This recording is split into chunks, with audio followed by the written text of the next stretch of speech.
যা কয়ে ডাইরেক্ট হাত উঠেছে। এখন ওইখানে ভোগ নিয়েছে ওই সবাই।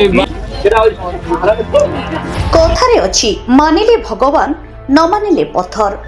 ଲୋକେ ଭଗବାନଙ୍କ ପ୍ରତି ଶ୍ରଦ୍ଧା ଭକ୍ତି ଆସ୍ଥାକୁ ନେଇ ବିଶ୍ୱାସ କରିଥାନ୍ତି। ଭଗବାନ ସମସ୍ତଙ୍କ ହୃଦୟରେ ବାସ କରନ୍ତି। ତାହା ବୋଲି କିଛି ଲୋକ ଆମ ଶରୀରରେ ଭଗବାନ ଅଛନ୍ତି କହି ଲୋକଙ୍କୁ ଠକୁଥିବା ଅଭିଯୋଗ ହୋଇଛି। ଏଭଳି ଏକ ଦୃଶ୍ୟ ଦେଖିବାକୁ ମିଳିଛି ନବରଙ୍ଗପୁର ଜିଲ୍ଲା ରାୟଘର ବ୍ଲକ ଅଧୀନରେ ଥିବା ମୋହଣ୍ଡଟୋଲା ଗ୍ରାମରେ। ସୂଚନା ପ୍ରକାରେ ମୋହଣ୍ଡଟୋଲା ଗ୍ରାମର ବନ୍ଦନା ଗାଇନ ନାମକ ମହିଳାଙ୍କ ଶରୀରରେ ମନସା ଠାକୁରାଣୀ ପ୍ରବେଶ କରୁଛନ୍ତି ଏବଂ ଲୋକଙ୍କ ସବୁ ଦୁଃଖ ଦୂର କରୁଛନ୍ତି ବୋଲି ଜଣାପଡ଼ିଛି।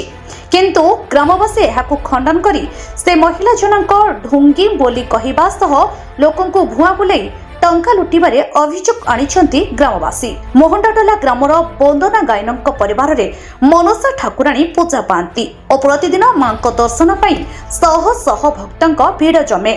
କିନ୍ତୁ ଗତ କିଛି ଦିନ ଠାରୁ ଗ୍ରାମରେ କିଛି ଲୋକ ହଠାତ୍ ମୃତ୍ୟୁବରଣ କରିବାରୁ ଗ୍ରାମବାସୀ ଏକତ୍ରିତ ହୋଇ ଗାଇନ ପରିବାରର ପୂଜାକୁ ରୋକିବାକୁ ଚେଷ୍ଟା କରିଥିଲେ ବା ପୂଜା ନ କରିବାକୁ କହିଥିଲେ।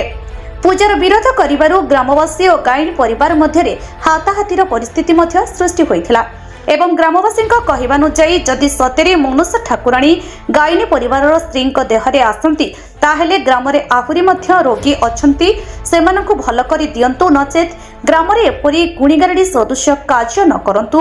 ସ୍ଥିତି ଅଧିକ ବିଗିଡ଼ିବାରୁ ଗାଇନ ପରିବାର গতকালি পুলিশ প্রশাসনের সহায়তা নেইଥିଲେ। এই জায়গা যদি মা এসে কোনো অপরাধ করে থাকে তাহলে গ্রামবাসী যখন বলবে যে না এই জায়গা মা এসে হয়তো আমাকে ক্ষতি হচ্ছে, তাহলে সেইভাবে মায়ের সম্মুখে এসে তো বলা ওদের উচিত যে আজকে এইভাবে এই জায়গা না দেখে বন্ধ করাই দাও। তবে আমরা নিজেরাই তো মায়ের কাছে বলতাম যে না মা আজকে তুমি এসে যখন গ্রামবাসীর অসুবিধা হচ্ছে তাহলে আমরা এই জায়গা থেকে শুধু পুজোই করবো, কাউকে দেখবো না। এইখানে ভালো হয় কিনা আমি নিজে করতে পারবো না, কিন্তু বাইরের থেকে যে ভক্তরা আসে তাদের কাছে জিজ্ঞাসা করলেই জানতে পারবা কি কারণে বিরোধী করছে। সেটা তো গ্রামবাসীর কাছেই জানতে হবে যে কি কারণে বিরোধী হচ্ছে, এই জায়গা কি অসুবিধা হচ্ছে ওদের কাছে জিজ্ঞাসা। পুলিশ ঘটনাস্থଳରେ ପହଞ୍ଚି ତଦନ୍ତ କରୁଥିବା ସୂଚନା ମିଳିଛି। ଆଜ୍ଞା ଆମ ଗାଁରେ ବିଗତ 2-3 ମାସ ହେଲା ଲୋକ ମରୁଛନ୍ତି, କମ ସେ କମ 8-10 ଲୋକ ମରି ସାରିଲାଣି ଇଏ ଆସିବା ପରେ।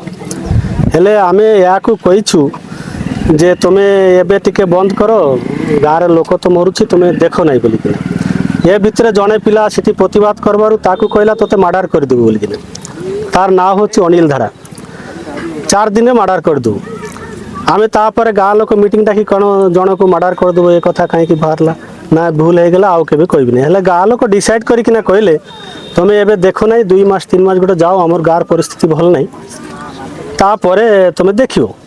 ଇଏ ଆମ କଥା ଗାଁ ଲୋକ କଥା ମାନୁନାହାନ୍ତି।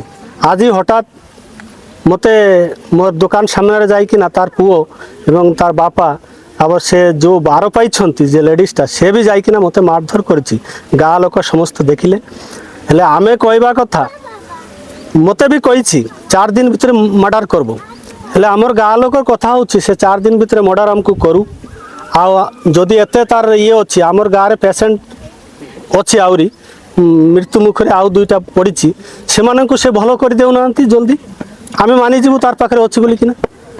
ଇଏ ମୋତେ ତ ଲାଗୁନାହିଁ ଏର ପାଖରେ କିଛି ଅଛି ବୋଲି। ଏତେ ଭିଡ଼ ହେଉଛି ଏଠି 200, 300, 400 ପାଖାପାଖି ଲୋକ ହେଉଛନ୍ତି ଏଠି। ଖାଲି ଗୁନିଗାରେଡ଼ି ଏ ଲୋକ କ'ଣ ବୁଝାଉଛନ୍ତି ମୁଁ ଜାଣିନାହିଁ।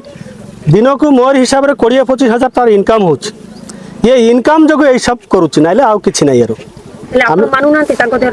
ନାଇଁ ଆମେ ମାନୁନାହିଁ ତାର ଦେହରେ ଠାକୁର ଆସୁଛନ୍ତି। ଆମେ କ'ଣ ଆମେ ଗାଁ ଲୋକ ମାନୁନାହିଁ ତାର ଦେହରେ ଠାକୁର ଅଛନ୍ତି। ଯଦି ଅଛି ଆମ ଗାଁରେ ଅଛି ପେସେଣ୍ଟ, ତାକୁ ଭଲ କରୁ। ଆମେ ଏବେ ଏକା ଆଣିବୁ, ତାକୁ ଭଲ କରୁ।